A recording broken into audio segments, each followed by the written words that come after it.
Shalom saudara sekalian. Banyak sekali kejadian tahun ini. Dan mengejutkan, ada yang mengejutkan yang sudah kita sudah antisipasi, ada yang belum. Tapi saya percaya bahwa semua dalam kendali Tuhan. November 2014, seorang pendoa dari Tanah Perjanjian bernama Rick Riding melihat sebuah penglihatan yang mencengangkan sekali. Jadi penglihatan itu adalah bait suci. Kalau sudah bicara bait suci sudah tahu. Yang namanya waktu akhir zaman, itu pemeran utamanya, jagoannya.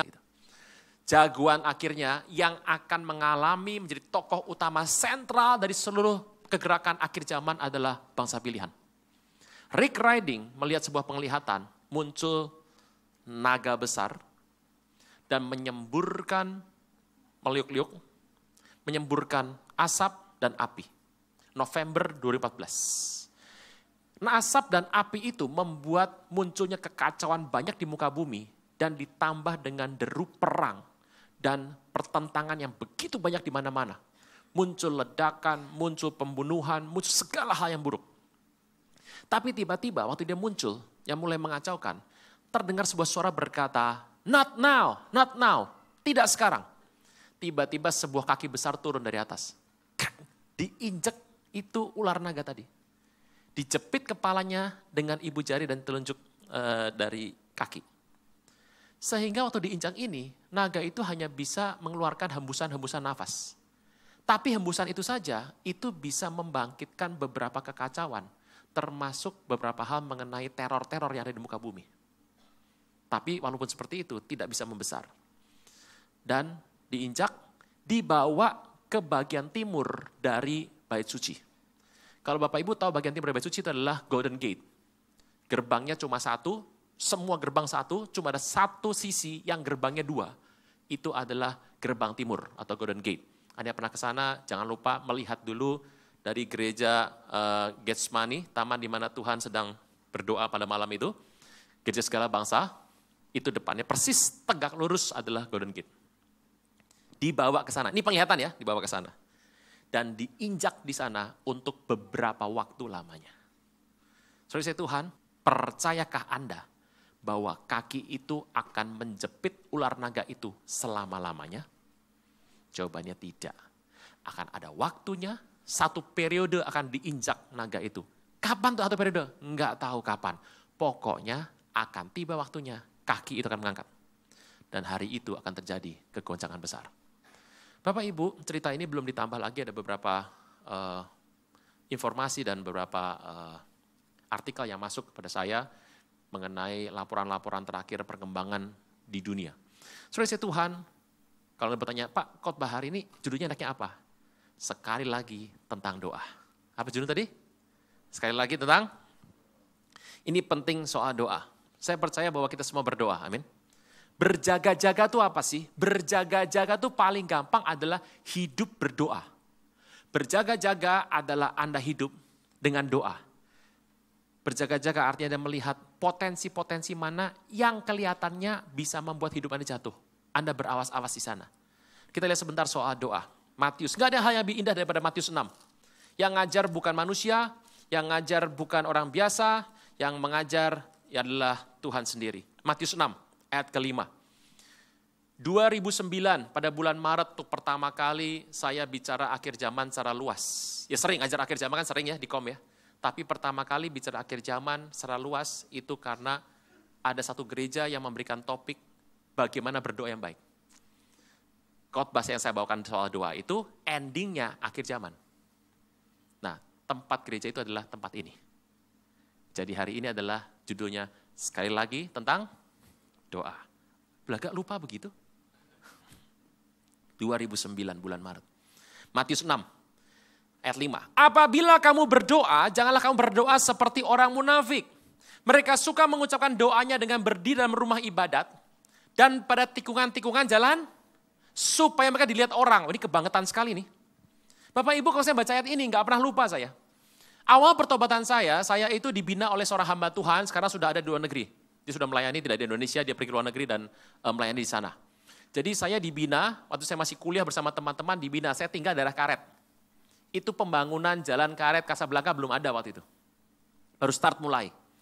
Saya tinggal di sana dan dibina akhir hari Minggu, kalau sudah ibadah selesai, saya dibina dari jam 1:30 sampai jam 4 atau 5 sore terus. Dan pembina saya sukanya berdoa, sangat suka berdoa sekali. Satu hari setelah dia mengajar kami berdoa, setelah berapa lama waktu tiba, satu hari dia mengatakan, kali ini bukan di gereja, di kos kamu saja. Oh ya oke, jadi jangan di gereja, di kos kamu. Jadi saya ngekos waktu itu.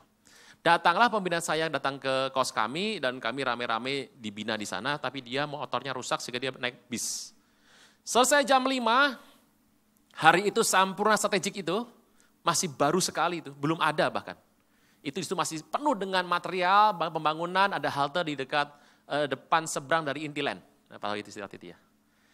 Karena dia tidak naik kendaraan motor, saya bilang sama teman-teman, takut dia kemalaman, kita antar ke depan naik ke halte biar dia naik bis pulang. Ya, tolong diantar aja ya. Ya, jadi kami rame-rame sebagai murid yang baik dan budiman mengantar gurunya. Ini ngantar sampai ke halte itu, depan Intiland itu. Waktu itu namanya masih Darmalah. Dari situ beri. Kaki sudah kotor semua karena salah pakai sendal. Daerah kayak gitu pakai sendalnya sendal jepit. Begitu sampai di sana, pembina saya bicara hal yang tidak pernah saya lupakan seumur hidup saya, apalagi waktu bicara soal doa. Di halte itu ada tukang jual rokok, jual teh botol, ada jual siomay, terus saya isi itu ada tukang ngamen, dan lengkap, ada tahu halte ya, lengkap lah pokoknya. Tiba-tiba sambil nunggu bis, sambil ngobrol-ngobrol, pembina saya berkata hal ini, pengurapan Tuhan turun, saya mau berdoa untuk kalian semua di sini. Wah, tikungan jalan ini, tikungan jalan. Saya bilang, aduh, ini kan tukang teh botol, tukang rokok, lengkap. Mari kita berdoa, saya mau mengurapi Anda semua. Alamak, saya bilang. Teman saya bilang, apa enggak, kita kembali aja. Ini sedang turun urapan, saya bilang teman saya. Jangan bantah-bantah, makin lama makin malu kita. Yang nonton nih banyak di belakang. Terus apa? Udah lu buka tangan aja, terima aja. Saya kaget sekali dia berdoa menumpang tangan dengan bahasa kencang. Itu penontonnya, yang tadi saya sebut itu. Nonton semua itu. Saya nggak pernah lupa. Tikungan jalan raya. Teruskan ayatnya. Aku berkata kepadamu, sesungguhnya mereka sudah mendapat apa? Upahnya. Teruskan, saya tahu pembina saya tidak bermaksud seperti ini. Dan jika engkau berdoa masuk ke dalam kamarmu, tutup apa? Berdoa pada Bapa yang di sorga, tempat tersembunyi, maka Bapamu yang melihat yang tersembunyi akan membalasnya kepadamu. Ayat ke-7 bagus sekali. Lagi pula dalam doamu itu jangan kamu bertele-tele atau again dan again. Bapak Ibu tahu bahwa yang namanya orang-orang penyembah berhala itu suka mengucapkan doa seperti mantra. Mantra itu tipe adalah yang diulang, yang sama terus, diulang-ulang. Seperti kebiasaan orang yang tidak mengenal Allah. Orang tidak mengenal Allah, tipe penyembah berhala, berdoanya diulang-ulang dengan kata-kata yang sama itu terus, mantra. Mereka menyangka bahwa karena banyaknya kata-kata, doanya dikabulkan. Mahasiswa sering bikin ujian, makin banyak ngecapnya, berasa nilai makin besar. Lupakan, ada ayatnya itu. Jadi kata-kata doa tidak menjamin apa-apa. Teruskan. Next, ayat 8. Jangan kamu seperti mereka karena Bapamu mengetahui apa yang kamu perlukan. Luar biasa, sama-sama. Sebelum. Teruskan ayat 9. Karena itu berdoalah demikian. When you pray, say. Sama-sama. Bapa kami yang di sorga, dikuduskanlah namamu. Datanglah kerajaanmu, jadilah kehendakmu di bumi seperti di sorga. Berikan kami pada hari ini. Anda boleh sebut makanan Anda apa? Nasi, kalau roti, bahasa aslinya pakai roti, nggak cocok buat kita karena Anda makan roti, nggak nendang toh. Ya, Anda sebutkan saja mau nasi, mau apa. Ampunilah kami akan kesalahan kami, seperti kami juga mengampuni orang yang bersalah kepada kami. Teruskan. Dan jangan bawa kami dalam pencobaan, tapi lepaskan kami dari yang jahat, karena engkau lah yang punya kerajaan dan kuasa dan kemuliaan sampai ayat 14. Teruskan 14. Karena itu, jikalau kamu mengampuni kesalahan orang, Bapamu di sorga akan 15. Tapi jikalau kamu tidak mengampuni orang, ini sampai dibuatkan saya nggak tahu. Orang Katolik punya lagu doa Bapa kami, itu versinya mungkin ada 12. Kesan ada Pak? Ada. Our Father, which art in heaven, hallowed be thy name. Thy kingdom come, thy will be done. Ada pernah dengar lagu ini? On earth as it is in heaven. Give us today our daily bread. And forgive us our sin as we forgive our debtors. And lead us not into temptation, but deliver us from evil. For thine is the kingdom, and the power, and the glory forever. Amin. Praise Tuhan, luar biasa doa ini. Pertanyaan mudah saja, sebenarnya manfaat doa itu apa? Kita lihat yang pertama, doa itu sebetulnya membuat kita bisa selaras dengan kehendak Tuhan. Kita nggak pernah bisa ngerti, kadang-kadang kita itu kabur loh Bapak Ibu, antara kebutuhan sama keinginan. Keinginan itu biasanya datang lebih cepat dari kebutuhan dan terlihat sedikit lebih baik daripada kebutuhan. Makanya kalau Anda tanya, Pak, saya tuh rasa pengen itu loh Pak. Jangan cepat-cepat dulu untuk beli atau dipenuhi. Tunggu beberapa saat, karena biasanya setelah Anda mau yang itu, setelah seminggu turun jadi segini. Karena biasanya yang namanya keinginan datang lebih cepat dari kebutuhan dan biasanya sedikit lebih tinggi, sedikit lebih indah di mata ketimbang kebutuhan. Nah, kenapa kita perlu berdoa? Yang pertama, berdoa itu membuat keinginan kita diselaraskan dengan kehendak Tuhan. Jadi kita nggak pernah tahu, kita kalau doa, saya percaya Bapak Ibu pernah nonton Doraemon. Ini kalau minggu nonton cuma ini kalau ibadah ya tidak. Yang di rumah nonton itu. Lagunya aku ingin begini, aku ingin begitu banyak. Kita kalau ngajuin permohonan, waduh 10 maju. 10.000, bukan 10, 10.000 maju. Mungkin di mata Tuhan yang pas sama Tuhan cuma 3. Tuhan tidak berubah dulu sekarang sampai? Doa Anda tidak mengubah Tuhan loh. Doa bisa mengubah kita supaya kita selaras dengan kehendak tuh. Dari 10 kita ajukan sama Tuhan, lama-lama kalau kita berdoa, nanti yang 7 yang tidak sesuai selaras kehendak Tuhan akan lumer sendiri. Tinggal berapa? 3. Dari Tuhan, Tuhan bilang yang 3 ini pas sama aku. Yang 10 kamu ajukan, 7-nya itu keinginan matamu sendiri. Tapi kita gak bisa bedakan karena kita manusia. Kita perlu berdoa. Waktu Anda berdoa, maka doa membuat seluruhnya yang tadi gak selaras akan lumer dan hanya tinggal 3 yang selaras. Doa adalah punya manfaat filterisasi, filter keinginan Anda dan kebutuhan Anda. Makanya tips pada pagi hari ini, jangan pernah mengambil keputusan kalau Anda nggak punya kesempatan berdoa.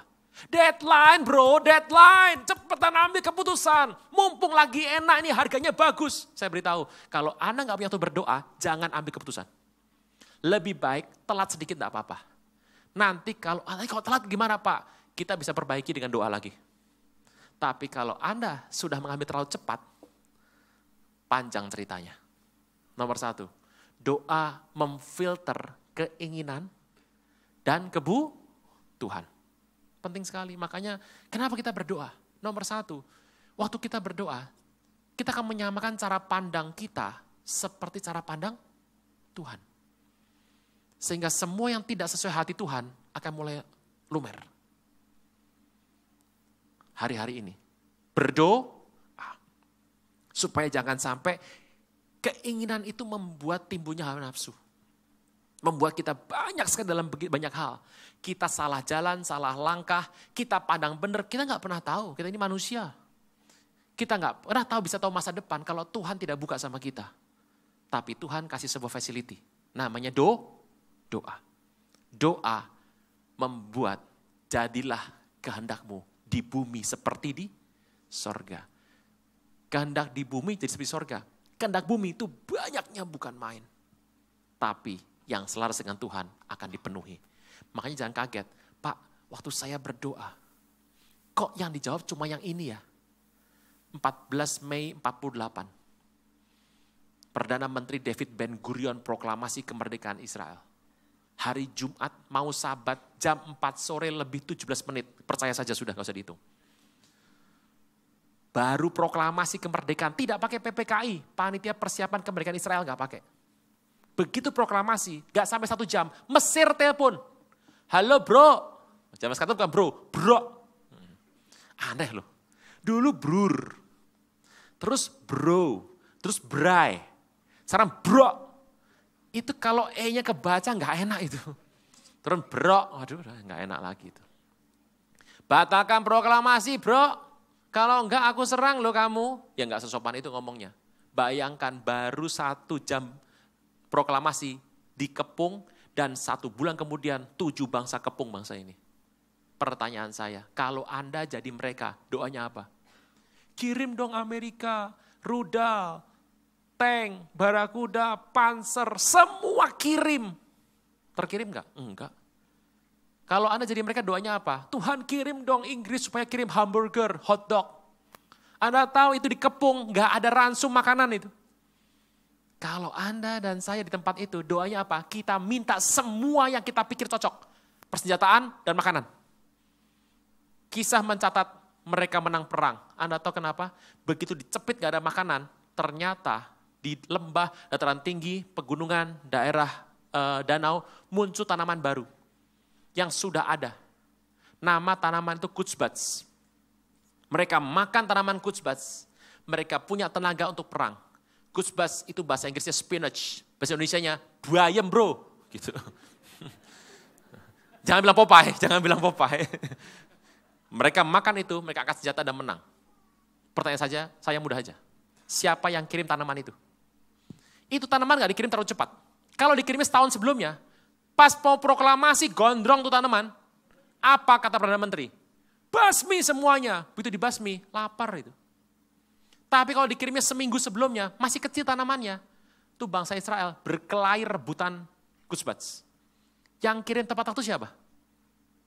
Jawaban satu, Tuhan yang hidup. Yesus Kristus Tuhan. Terus Tuhan, ini luar biasa sekali. Kita kalau minta, waduh semua diminta. Tuhan bilang, ya ampun nak, butuhmu cuma bayam doang. Kadang-kadang kita kalau minta lebay, semua diminta untuk persiapan 1000 tahun lagi. Waduh, karya Anwar itu. Aku mau hidup 1000 tahun lagi. Soalnya Tuhan, makanya saya ada satu orang, tahun lalu berusia 84 tahun, sekarang 85. Saya cerita ngobrol sama dia, kami ketawa lucu-lucu, kenapa? Usia seperti itu dia berkata, ini om ini ya orangnya logik dan orangnya nerima. Kondisi begini sehat om ucap syukur nih. Om ya gak mau lah ya kalau dikasih jantung yang baru. Oh betul om, kalau 85 minta jantungnya jantung 60 aja. Jangan 85 minta jantung umur 25. Lah stres semua tuh, kebut-kebutan lagi tuh, naik gunung lagi tuh. Lah istri udah gak ada, lah bisa nikah lagi tuh nanti. Bahaya tuh. Jadi saya bilang, ya 60 aja om, yang penting sehat. Puji Tuhan, jangan minta 25 saya bilang. Nomor 1, apa fungsi doa? Filterisasi. Kata bersama saya, filterisasi. Nomor 2, Pak, emang kalau doa gak boleh minta ya Pak? Oh ya boleh ya doa tuh. Kristen mengidentifikasi doa dengan minta. Nomor 1 bukan, filterisasi nomor 1. Nomor 2, ada berapa Pak? Ada 100 sih sebenarnya. Tapi ada pejabat kudus saya lihat nih. Jadi 3 saja hari ini. Yakobus 4. Yakobus 4. Ayat yang kedua. Ayat pertama saja saya bacakan ya. Yakobus 4 ayat pertama. Dari manakah datangnya sengketa dan pertengkaran di antara kamu? Bukankah datangnya dari hawa nafsumu yang saling berjuang dalam tubuhmu? Jadi tubuh itu isinya perjuangan hawa nafsu. Kamu mengingini sesuatu tapi kamu tidak memperolehnya lalu kamu membunuh. Kamu iri hati, kamu tidak mencapai tujuanmu lalu kamu bertengkar dan kamu berkelahi. Kamu tidak memperoleh apa-apa karena kamu tidak Jadi kalau mau memperoleh apa-apa harus apa? Kamu tidak memperoleh apa-apa karena tidak berdoa. Jadi kalau mau memperoleh harus berdoa. Jadi kalau minta boleh tuh. Manfaat kedua dari doa, minta. Ini paling biasanya nomor 1 ini. Teruskan ayat berikutnya. Atau kamu berdoa juga, sudah doa Pak, tapi nggak dapat Pak. Kamu berdoa juga, tapi tidak terima apa-apa. Kenapa? Karena salah sebab yang kamu minta, hendak kamu habiskan untuk memuaskan hawa nafsu. Orang Yahudi, waduh ampun. 40 tahun makan mana, roti mana. Besar, putih, bersisik seperti ketumbar, rasanya seperti madu. Kalau makan masuk mulut, lumer di mulut. Wah rasanya luar biasa kayak wagyu. Gitu masuk. Bagi Kobe. Begitu mereka makan 40 tahun, makan mana, lama-lama mana tahan. Minta daging. Tuhan denger gak? Denger. Tuhan bilang, oke, Musa kasih tahu mereka besok datang burung puyuh terbangnya 90 cm. Itu daging makan. Bukan 3 hari, 1 bulan. Sampai daging keluar dari hidungmu nanti.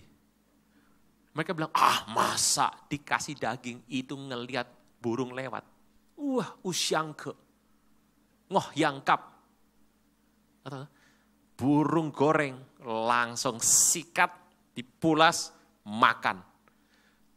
Tuhan ngelihat, ya ampun itu masih ada banyak di mulut, sudah ngambil lagi.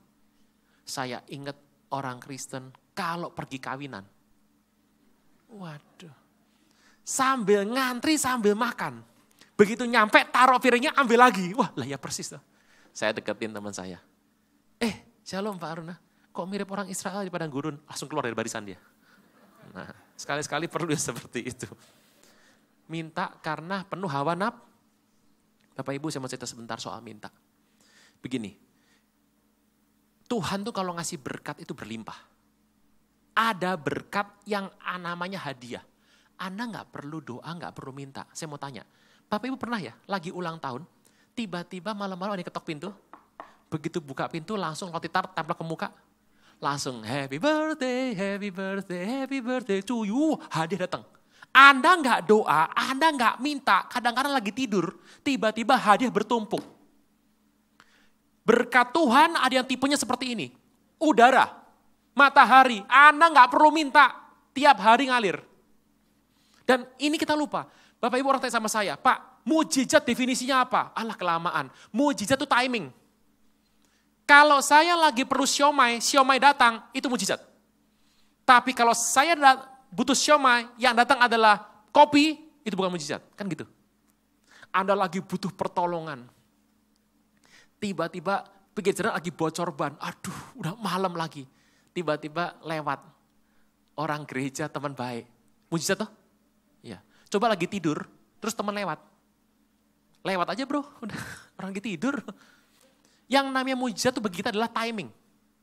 Mujizat tuh, berkat tuh banyak. Tapi kalau pas Anda di situ lagi tempat ada butuh lagi pas, itu namanya mujizat. Yang pertama jenis berkat Tuhan namanya hadiah. Anda gak perlu doa, contoh keselamatan. Anda gak bisa pilih Tuhan Yesus, Tuhan yang pilih kita. Betul ya? Iya. Anda gak bisa pilih Tuhan. Keselamatan tuh Anda gak pernah minta. Gak pernah. Ada sini. Tanggal 10 Juli 2016. Nanti jam 3 sore saya mau terima Tuhan Yesus. Ada di sini? Gak ada. Jenis berkat Tuhan yang pertama bagi kebutuhan manusia. Saya percaya bahwa berkat Tuhan itu berlimpah semuanya. Tapi bagi kebutuhan manusia yang pertama jenisnya adalah jenis hadiah. Hadiah itu datangnya, mohon maaf Bapak Ibu, setahun sekali. Anda ulang tahun setahun sekali tuh. Pak Aruna saya ulang tahun Pak. Oh ya nanti saya kasih angpau. Loh bukannya 6 bulan lalu Anda juga ulang tahun? Iya Pak saya setahun 4 kali Pak. Digampar itu. Ada jenis hadiah, berkat yang tipenya hadiah. Artinya apa? Datangnya jarang. Nah Kristen nunggunya yang ini. Ya tak? Kan kita seringnya itu, nunggunya yang ini. Jenis berkat pokoknya gini, yang gak perlu kerja, tiba-tiba di belakang rumah tumbuh pohon uang. Nah itu tuh yang begitu. Gak salah. Bapak Ibu saya mau beritahu, mujizat masih ada. Betul. Tapi kadang-kadang kita membawa definisi mujizat dengan cerita adalah kita nunggu yang begini. Bapak Ibu saya mau tes dulu sebentar, kalau boleh angkat tangan. Siapa Bapak Ibu tempat ini yang pada tahun 2015 pernah minimal 2 kali mendapatkan hadiah undian tanpa berbuat apa-apa. Misalnya, termasuk undian dari telepon Telkom rumah itu. Atau Anda belanja apa dapat, atau ngambil satu dapat. Minimal 2 kali dikirim ke rumah, pokoknya mau pulsa juga boleh. Berapapun harganya. 2 kali minimal, angkat tangan. Nggak ada. Ulang lagi. Berapa Bapak Ibu selama 2015 mendapatkan jenis berkat begini? Jadi tiba-tiba Anda menang undian Pak. Bohong nggak? Bener Pak, dikirim ke rumah. Bener-bener terima. Bukan Anda beli susu sekaleng dapat 2 kaleng loh, bukan loh ya. Yang di bandel bersama, enggak. Betul-betul dapat tipe hadiah undian. Minimal 1 kali, boleh katakan? Enggak ada. Mami saya 8 kali tahun kemarin. Lah saya pendeta aja kalah kok sama dia. Anda bisa bayangkan tuh, 8 kali. Mami saya dapat motor 3 kali. Mami saya sudah 70 tahun lebih. Dikasih motor, yang untung karyawan kami semuanya. Motor. TV 4 TV. Kulkas tuh 2. Anda mau ngomong apa coba? Loh, Mam, kok ada lagi? Gak tahu. Dia beli alat 1, hadiahnya kursi pijet yang gede itu loh. Mam, kok bisa dapat ini? Lah gak tahu. Hokinya Mami. Tahun kemarin 8 kali, itu tahun kemarin. Yang tahun ini saya belum hitung, nanti tunggu akhir tahun. Anda bisa bayangkan itu. Itu yang namanya panci masak di rumah mami saya. Hampir gak pernah beli itu. Payung, lupakanlah. Kita kalau mau koleksi jualan payung kita di rumah. Belum dari gereja ada jabat juga biasanya. Bapak Ibu, tipenya hadiah. Berkat begini tipenya hadiah. Kristen tuh doyan beginian tuh. Mohon maaf, jarang bro. Ini ada, berkat begini ada. Tapi saya beritahu, jarang. Nomor 2, tipe berkat yang harus minta dengan doa. Contoh, Hana, Elkana, Penina. Masih ingat ya? Hana punya suami, ya ampun itu suami. Punya istri 2. Istri keduanya punya anak, suka menggoda dan mengiming-iming, melecehkan istri pertama. Sedih istri pertamanya, ini sinetron sama-sama. Udah. Hana nangis. Saking pedihnya ngomong sampai gak keluar suara. Imam Eli pikir dia juga mabuk. Sudah suaminya payah, madunya menyakiti hati, gembalanya gak peduli. Lengkaplah penderitaan. Hana nangis depan Tuhan, minta seorang anak. Saya mau tanya, Tuhan dengar gak? Dikasih anak tuh namanya Samuel. Habis Samuel keluar lagi anak. Anda bisa bayangkan. Jadi Samuel tuh muncul keluar karena Hana berdoa. Jadi ada berkat yang datang tiba-tiba, Anda bahkan gak berdoa. Anda tidak berdoa, Anda tidak kepikiran, datang. Itu ada jenis berkat seperti itu. Nomor 2, yang Anda harus berdoa. Tapi saya mau beritahu, yang paling besar bukan yang 2 itu. Kita lihat firman Tuhan. Amsal 28 ayat 20. Amsal 28 ayat 20. Firman Tuhan bilang apa? Sama-sama dibaca 2-3. Orang yang mendapat, mau terima banyak berkat. Coba lihat yang kalimat pertamanya. Orang yang dapat, terima banyak berkat yang tipenya hadiah saya beritahu. Besarnya bukan main, kayak keselamatan. Super besar itu, number 1. Tapi sekali seumur hidup. Gak ada terima Yesus sampai 20 kali, gak ada. Itu mah kebangetan itu, sekali. Yang tipe begini banyak, besar tapi jarang. Nomor 2, Anda terima berkat, Anda harus berdoa. Tapi yang paling besar Alkitab bilang, karena hidupnya apa? Dapat dipercaya. Bapak Ibu, Tuhan tuh baik dalam hidup kita loh, amin. Oh saya setuju, kita semua setuju kok, gak usah diomong, emang Tuhan baik, amin. Kisah nyata saya mau ceritakan, kisah nyata. Saya pergi sama orang ini 2 bulan yang lalu, ke ujung Pulau Jawa. Kami pergi, kenalannya baru di bandara. Setelah kenalan ngobrol, saya baru kaget, dia cerita kesaksian. Kami pergi ke desa, ke tempat-tempat hamba-hamba Tuhan di pedesaan, rutin. Dan saya ketemu dia, ngobrol, saya baru kaget. Orang inilah pelaku dari kisah nyata yang terjadi dalam berita nasional di Indonesia, kira-kira belasan tahun yang lalu. Begini kisahnya. Anda kaget begitu. Orang ini di usia 27 tahun, dia sudah menjadi CEO. Direktur utama sebuah perusahaan. Anda bisa bayangkan ya, belum nikah itu. Akibatnya, hidup mudanya, duitnya setinggi itu, padahal dia masih bujangan. Kebutuhannya segini, duitnya segitu. Langsung hedon hidupnya. Semua kegiatan dosa, itu bagian hidup dia semuanya. Kristen Pak, Kristen tulen. Istrinya Kristen, setelah dia menikah. Umur kepala 3, dia sudah menjadi direktur di banyak perusahaan dalam satu grup. Nama dia udah, orang Jawa bilang patin celetrek. Bertaburan di mana-mana, itu bahasa Indonesianya. Bahasa Jawanya paling bagus, patin celetrek. Gitu. Di mana-mana, kemana-mana. Nah, di usia 30-an lebih, dia sudah menjadi direktur di banyak perusahaan di satu buah grup. Posisi tinggi, anaknya Kristen, istri Kristen, mertua Kristen, dia juga Kristen. Ke gereja Pak, kagak pernah absen. Tapi di gereja, dia stres. Karena hidupnya licik, lihai, ligat, pat gulipat, dilipat-lipat, kelipat, kong kali kong, adu bokong, rogoh kantong. Kelakuannya parahnya bukan main. Tapi kenapa ke gereja? Supaya anaknya lihat bapaknya ke gereja. Jadi dia tuh mau kasih legacy yang bagus buat anak, warisan supaya anaknya tuh tetap. Jadi saya bilang, yuk di gereja kalau pendeta ngomong keras kayak digampar sama pendeta, yuk tahan. Pak, apa mau kata Pak, tahan-tahanin 2 jam Pak. Zaman sekarang ibadah 1,5 jam. Ada sejam lagi. Menurut saya kasih yang lama sekalian. Terus ya saya tahan-tahanin 2 jam Pak, pokoknya habis keluar gereja berdeka Pak.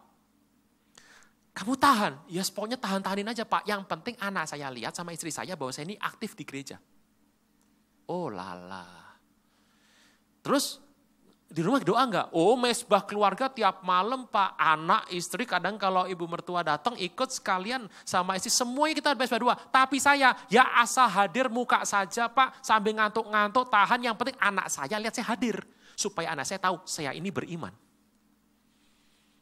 Terus Pak, wah Pak, semua kelakuan kita sudah lakukan Pak. Yang namanya tipu, wah. Pekerjaannya di kantor cuma gini, ini perusahaan siapa kita bisa tilep nih. Dengan cara apa? Tilep-tilepan. Tilep-tilepan. Saya nggak tahu apa yang dia lakukan, dia cerita saya udah pusing ngedengernya. Kok sekarang bisa kayak gini Pak hidupnya? Dia ketawa. Saya mengalami satu masalah. Apa? 8 bulan, 1 hari ada seorang pendoa, dia kan di gereja, dia orang gereja kan. Pak, 8 bulan lagi Bapak ketemu masalah, Bapak siap-siap ya. Saya langsung meeting tuh Pak, cek semua musuh saya sama anak buah saya siapa yang punya potensi berkhianat. Siapa musuh saya yang bisa berpotensi merusak saya. Saya periksa Pak, tidak ada. 8 bulan berlalu. 1 hari, kan dia mesbah doa setiap hari, mesbah doa. 1 hari jam 4 sore sakit perut, dia masuk kantor itu pagi, pulang kantor paling pagi jam 1 pagi. Masuk kantor, satpam bilang, pagi Pak, pulangnya pagi Pak, sama-sama pagi. Gitu. Enggak perlu ada kata malam sore, enggak ada, pagi dan pagi udah enak aja dia. Begitu selesai, jam 4 sore, dia sakit perut. Waduh, dia izin bos gede. Udah pulang aja, jam 5 pulang ke rumah, langsung buang-buang, makan, minum obat, tidur, tidak ikut mesbah. Pada mesbahnya mesbah ala kadarnya. Udah gitu aja. Begitu dia tidur, malam hari itu, 8 perampok habisi rumah dia. Masalahnya ini orang pede luar biasa. Rumah gak pakai teralis coba. Tembok gak tinggi. Kenapa? Saking pedenya. Saking saktinya secara dunia. Masuk, jendela dicongkel, kunci pintu, nempel di pintu semua. Masuk dibuka, gak ada kerusakan. Gawatnya, satpam perumahannya, itu kong kali kong sama penjahatnya. Rumah ini sepinya kira-kira jam segini. Perampok 8 masuk, ternyata seluruh penghuni rumah lagi ada di dalam. Saya gak perlu cerita kondisinya. Anaknya traumatiknya yang membereskan itu sampai dibawa ke psikolog kerusuhan Ambon sama Poso. Saya bilang gak bawa ke gereja Pak, udah gak tahan, dia bilang, udah gak bisa. Loh, psikolog ini udah gak bisa Pak, harus yang topnya Indonesia. Oh, udah beres, udah bersih, udah beres Pak.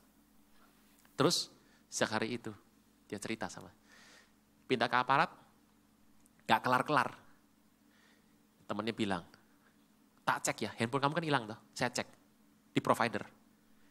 Pencurinya masih ada dalam radius 2 km dari rumah dia. Lah stres tuh. Ternyata orang situ juga. Dia hubungi kepala staf, datangkan pasukan khusus. 1 minggu ketangkap 88-nya, 1 meninggal di tempat lain, 3 di DOR meninggal, dan 4 ketangkap. Kita lihat kesaksian dari perampoknya 4 orang ini. Begini kisahnya. Anda diem lagi. Kok saya sepi sendiri, krik, krik, krik di depannya loh. Saya ini suka bercerita tapi gak berdepan anak sekolah minggu beneran kok. Rampoknya bilang gini, Pak, kami sudah incer rumah ini 8 bulan. Itu kan benar. Tapi kami tidak pernah bisa masuk, kenapa? Kalau lewat rumah itu Pak, ya ampun Pak, temboknya Pak tingginya bukan main. Bapak Ibu, temboknya cuma segini. Tinggi sekali nih tembok ya Pak. Jadi kami nggak bisa masuk. Sudah nyoba 8 bulan nggak pernah bisa masuk. Malam itu sore-sore saya sama teman saya berdua jalan. Ngelihat, loh kok temboknya hilang? Tinggal segini.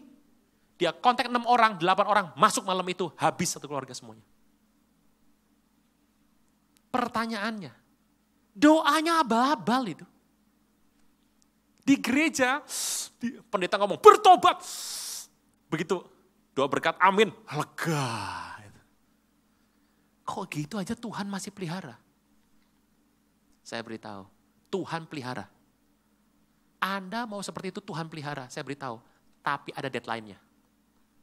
Akan ada tiba deadline-nya. Begitu habis, dia bilang, Pak, saya bilang, 8 bulan Tuhan jaga dengan hidup Bapak seperti itu. Saya ngerti Pak. Terima kasih sama Tuhan, tidak apa-apa saya ngalami begini. Hari itu besoknya, begitu udah ketangkap semua, dia mundur dari perusahaan. Butuh 5 tahun untuk menghabiskan semua nama dia di perusahaan, saking banyaknya nama di mana-mana. 5 tahun. Dan dia bikin perusahaan sendiri, jalan. Pak, 300% saya untung tahun lalu. Wow, saya bilang puji Tuhan. Ya atas doa kita bersama dalam hati, baru kenal tadi ngapain doa bersama. Kan itu bahasa baik-baiknya saja. Oh, ngomong-ngomong usaha apa Pak? Untung saya duduk itu. Hampir jatuh saya kalau dengar. Saya tambang Pak. Mustahil Pak. Tahun lalu tambang. Saya tambang. 300% untung. Iya. PT-nya apa Pak? Disebut nama PT-nya. Dia senyum. Bapak pasti nggak tahu nama PT-nya. Saya Tuhan, orang ini berubah hari itu. Sekarang saya ketemu dia. Nggak kelihatan. Orangnya beda. Sekarang dia melayani hamba-hamba Tuhan di desa-desa. Pergi kemarin 2 bulan lalu. Saya pikir Tuhan, ternyata perbuatan Tuhan baik dalam hidup kita. Saya Tuhan, kisah ini, kisah nyata. Saya selalu pengen tahu siapa orangnya. Belasan tahun baru tahu 2 bulan yang lalu. Orangnya yaitu orang ini. Saya Tuhan, doa penting. Filterisasi, nomor 2. Minta. Tapi minta itu berkatnya besar. Yang paling besar, hidup dapat dipercaya. 1 Korintus 4 bilang apa? 2. Dan yang dituntut dari seorang pelayan Tuhan yang demikian adalah pada akhirnya bahwa dia dapat dipercaya. Yang terakhir. Bapak Ibu, kalau kita bilang harus, penting, itu penting, beneran tuh. Kalau Tuhan perintahkan A, itu penting, amin. Kalau Tuhan ngomong 2 kali, menurut Anda penting nggak? Penting banget toh. Kalau 3 kali bagaimana? Di Alkitab cuma ada 3 hal yang ditulis 3 kali. Di Alkitab cuma ada 3 hal yang ditulis berapa? Kita lihat, jangan sampai meleset nih. Cuma ada 3. Yang pertama, holy, holy, holy is the Lord. Kudus, kudus, kudus Tuhan. Kekudusan Tuhan, status Tuhan gak dapat dikurangi. Itu mantap, TOP, BGT, top, markotop, sip, markosip. Tuhan tuh kudus bukan suci loh Bapak Ibu. Kudus set apart, dipisahkan. Kita tinggal di dunia, kita tinggal di bumi, tapi kita bukan orang dunia. Nomor 2, ini ada sebuah kata yang harus sedikit ada penambahan yang bagus nih. Kata Tuhan kepada Yosua. Aku sekali-kali tidak akan meninggalkan engkau. Ada yang kurang di Alkitab kita 1 kata, 3 kali. Janji penyertaan Tuhan ditulis berapa kali? 3. Berarti mantap enggak itu? Status Tuhan tuh mantap tuh. Enggak boleh digoyang. Jangan takut, penyertaan Tuhan ditulis berapa? 3 kali. Jadi Tuhan tidak akan sekali-kali meninggalkan kita. Yang ketiga, status Tuhan, janji berkat Tuhan. Yang ketiga, masalah pengampunan 3 kali. Ampunilah kami seperti kami mengampuni. Bapak Ibu, kesalahan Anda diampuni tepat, sama, setara, equal, podo, the same, dengan jumlah Anda mengampuni orang lain. Saya ulang, pengampunan Bapak kepada Anda pakai syarat, kasih garis tuh. Jumlahnya sama dengan proporsi Anda mengampuni orang lain. Jadi kalau Anda, Tuhan bilang 1:5. Anda ngampuni 1, tak ampuni 5. Anda ngampuni 2, ampuni 10. Bisa begitu. Pokoknya proporsional. Bisa 1:1, 1:2, kita nggak pernah tahu. Pokoknya sama seperti kita mengampuni orang. Ayat 14 berkata, Matius 6. Matius 6 ayat 14, ini kalau udah balik ke ayat yang pertama, pasal yang pertama, perikop yang pertama, kitab khotbah, berarti sudah mau selesai pendetanya. Teruskan. Karena jikalau kamu mengampuni kesalahan orang, Bapa di sorga akan mengampuni kamu juga. Ayat 15. Tetapi jikalau kamu tidak mengampuni orang, Bapamu juga tidak akan mengampuni kesalahanmu. Ini ayatnya dari ayat 12, 14, 15. Satu kesatuan 3 kali. Masalah pengampunan ditulis berapa kali? 1, filterisasi. 2, meminta. Doa yang ketiga. Doa itu adalah bagian dari belajar mengampuni. Karena Anda tahu, Anda nggak mungkin dijawab doanya kalau punya kesalahan. Kesalahanmu nggak mungkin hilang kalau engkau nggak ngampuni orang lain. Beres. Jadi hati-hati. Ditulis berapa kali? Status Tuhan 3 kali, janji penyertaan Tuhan 3 kali, dan tanggung jawab kita 3 kali Tuhan bilang. Mengampuni. Karena jumlah kesalahan Anda, jumlahnya akan sama dengan jumlah orang yang engkau tidak ampuni. Hapusnya kesalahan Anda, jumlahnya sama dengan jumlah kesalahan orang yang kita ampuni. Doa mengajar kita. Yang pertama soal filter, yang kedua soal permintaan, yang paling besar adalah dapat dipercaya. Yang ketiga tentang pengampuni. Pak, tapi kalau saya di Kristen, Tuhan jaga saya nggak? Jaga. Lawang orang ngawur ini aja dijaga sama Tuhan lama loh. Tapi saya beritahu, ada deadline-nya. Tapi kepada orang yang mencintai Tuhan seperti kita di tempat ini, Tuhan menyertai kita sampai pada akhir zaman. Sampai dia datang. Amin. Ada perjamuan kudus di tempat ini? Alkitab bilang, banyak yang lemah, banyak yang sakit, tidak sedikit yang meninggal. Bapak Ibu, ada cerita kenapa orang sakit banyak macam. Ada satu peristiwa kenapa orang lemah, sakit, dan tidak sedikit yang meninggal. Karena salah dalam perjamuan kudus. Karena dalam dosa kita makan perjamuan. Dalam masalah kita makan perjamuan. Hati-hati. Alkitab bilang banyak yang lemah, banyak yang sakit, tidak sedikit yang meninggal. Karena salah soal perjamuan kudus. Buka hati, ngampuni. Kalau ada segala hal bereskan dengan Tuhan, terima perjamuan ini. Engkau saya dan saya menjadi satu dalam Dia. Kita bangkit berdiri.